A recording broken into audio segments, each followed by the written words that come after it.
Good morning dear students.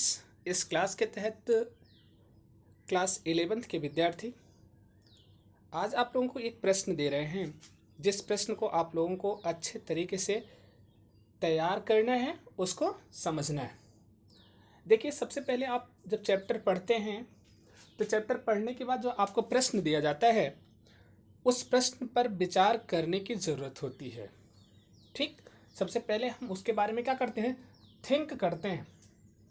क्योंकि देखिए, जो पॉलिटिकल साइंस पढ़ता है, फिलॉसफी पढ़ता है, ठीक, इन्हें क्या कहा जाता है, फिलासफर कहा जाता है, मतलब दार्शनिक कहा जाता है। तो अब यहाँ पर आपको लिखा गया, किसी देश के लिए संविधान में शक्तियों और जिम्मेदारियों का साफ साफ निर्धारण क्यों जरूरी है। इस तरह का निर्धारण ना हो तो क्या होगा। चलिए, अब हम कहते हैं कि एक चीज क्या है, शक्ति, और दूसरी चीज क्या है, जिम्मेदारी। मतलब अगर किसी को केवल शक्ति प्रदान कर दी जाए और उसे जिम्मेदारी ना दी जाए तो वो व्यक्ति क्या हो जाएगा, बेपरवाह हो जाएगा। तब उसको अपनी शक्ति का दुरुपयोग करेगा, उसका कोई मतलब नहीं होगा। लेकिन अगर शक्ति के साथ हम उसको जिम्मेदारी भी दे दें तो क्या होगा, वो अपनी शक्तियों का प्रयोग उन जिम्मेदारियों को निभाने में लगाएगा।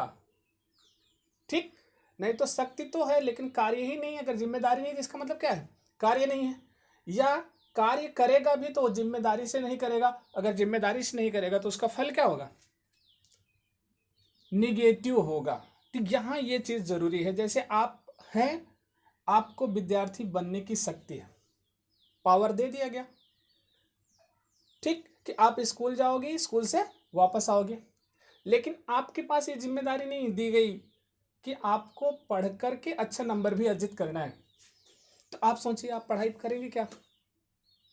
चैप्टर आप कंप्लीट करते हैं, आप में शक्ति है, दे दिया गया कि आप चैप्टर कंप्लीट कर सकते हैं, लेकिन कह दिया गया कि ये जिम्मेदारी है कि आप इसको क्या करेंगे, निश्चित समय में पूरा करके चेक भी कराएंगे।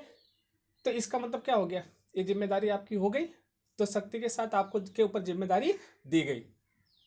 ठीक, ऐसे ही है। जैसे मान लीजिए कह दिया गया आप मौलिक कर्तव्य पढ़ाया गया, तो मौलिक कर्तव्य में क्या बताया गया, एक अधिकार दिया गया ना, एक जिम्मेदारी दी गई माता पिता के ऊपर कि आप अपने प्रतिपाल्य को, मतलब आप अपने बच्चे को, अगर वो 6 से 14 वर्ष तक का है तो उसे शिक्षा प्रदान करेंगे, मतलब उसे शिक्षा से वंचित नहीं कर सकते हैं, आपके ऊपर जिम्मेदारी है। कहा गया कि अगर शक्ति नहीं है मान लीजिए उनके पास पढ़ाने की, तो गवर्नमेंट की भी जिम्मेदारी दे देगी अनुच्छेद 21 के तहत कि आप उसको स्कूल तक पहुंचाएंगे। स्कूल में निःशुल्क शिक्षा, खाने की व्यवस्था और वस्त्र की व्यवस्था दी गई वहां पर। तो अब यही हम लोग प्रश्न पर देखते हैं, इसका उत्तर क्या लिखा है कि एक जर्मन लेखक जेलेनिक का यह विचार अकाट्य है। अकाट्य मतलब यूनिवर्सल कह सकते हैं, कि मतलब जिसे काटा नहीं जा सकता है, कि संविधान के बिना कोई राज्य नहीं हो सकता। एक स्टेटमेंट भी हो गया। जेलेनिक मतलब एक क्या है, राजनीतिक विचारक, जिनका एक जो विचार है, स्टेटमेंट है, वो क्या है, पूरी तरह से बन गया। हम कह सकते हैं कि प्रूवर्स। प्रूवर्स मतलब जानते हैं ना, लोकोक्ति जिसको बोलते हैं, पूरी तरह से एप्लीकेबल है कि बिना संविधान के कोई राज्य नहीं हो सकता। अगर बिना संविधान के राज्य होगा तो इसका मतलब वहां क्या होगी, अराजकता होगी। आगे लिखा, जहां समाज है वहां किसी ना किसी रूप में सत्ता वास करती है।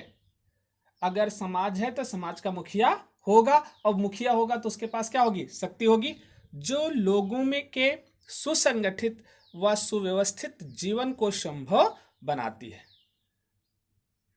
ठीक, इसी को सरकार कहते हैं। अब देखिए आ गया, सरकार क्या हो गया, एक सुसंगठित सुव्यवस्थित जीवन को संभव बनाने के लिए एक व्यक्ति में क्या होगी, सत्ता होगी, और वह जो सत्ता का प्रयोग करेगा एक विधि के अनुसार करेगा, जिसे हम क्या कहेंगे, संविधान।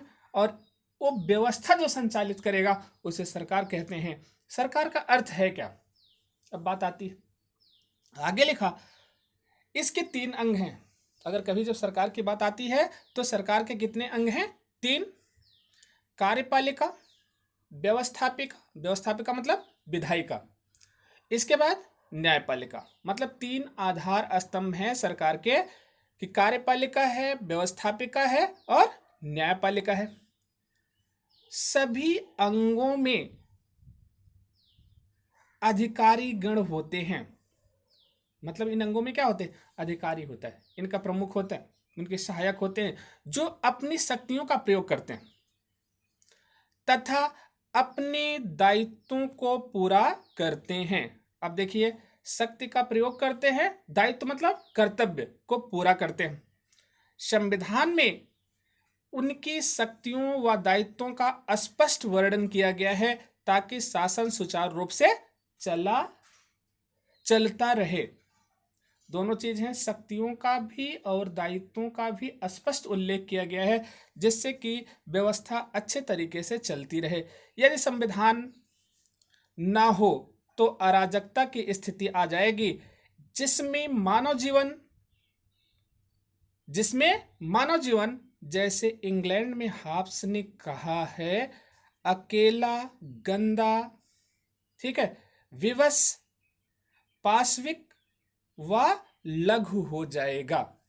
हॉब्स की एक पुस्तक है, जानते हैं उसका नाम क्या है? लेवियाथन। हॉब्स की पुस्तक का नाम क्या है? लेवियाथन। और लेवियाथन को दैत्य मानव की संज्ञा दी गई है, इसको ध्यान रखिएगा। और हॉब्स ने जो राज्य की स्थिति बताया कि राज्य उत्पन्न क्यों हुआ, उसने कहा राज्य से पहले जो, मतलब कह सकते हैं जब तक राज्य नहीं बना था, इस पृथ्वी पर चारों तरफ क्या थी? अराजकता की स्थिति थी। मतलब कहा राइट इज माइट की स्थिति थी, जिसकी लाठी उसकी भैंस, अर्थात हर जगह पर रक्त रंजित क्या थी? क्रांति थी। लोग एक दूसरे के खून के क्या थे? पिपासे थे। इसीलिए हॉब्स ने कहा था कि मैं और भय दोनों जुड़वा भाई हैं। मतलब जब वो ब्रिटेन में पैदा हुआ तो वहां पर रक्त रंजित क्रांति हुई थी, तो उसने जो पुस्तक लिखी, पुस्तक का नाम रखा हॉब्स, और हॉब्स में राजा को पूरी तरह से क्या बना दिया? शक्तिशाली बना दिया। ठीक, इसीलिए उसको दैत्य मानव की संज्ञा दी गई। तो हॉब्स ने कहा कि अगर संविधान नहीं होगा तो अराजकता की स्थिति होगी, और मानव जीवन कैसे होगा? अकेला होगा, गंदा होगा, विवश और पाशविक और लघु मतलब क्षणिक हो जाएगा। संविधान के प्रावधान शासन के गठन व कार्य संचालन का निर्धारण करते हैं। ठीक, संविधान के प्रावधान शासन के गठन, कार्य संचालन का निर्धारण करते हैं। शासन के तीनों अंगों के बीच शक्तियों का पृथक्करण करते हैं।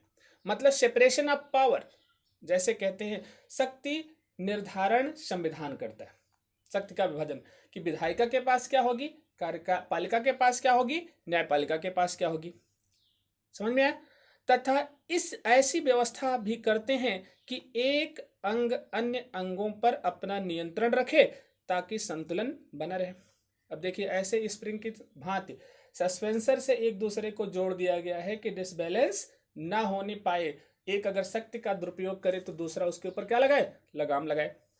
ठीक, इसी को निरोध व संतुलन की व्यवस्था, मतलब system of check and balance कहते हैं। तो एक क्वेश्चन पूछा जाता है कि निरोध व संतुलन की व्यवस्था क्या है? समझ में आया? अब यहां पर आप लोग प्रश्न समझे, अब इसका उत्तर एक बार आप लोग पढ़िए यहां पर समझ के फिर से। एक जर्मन लेखक जेलनिक का विचार अकाट्य है कि संविधान के बिना कोई राज्य नहीं हो सकता। जहां समाज है वहां किसी ना किसी रूप में सत्ता वास करती है, जो लोगों को सुसंगठित सुव्यवस्थित जीवन को संभव बनाती है।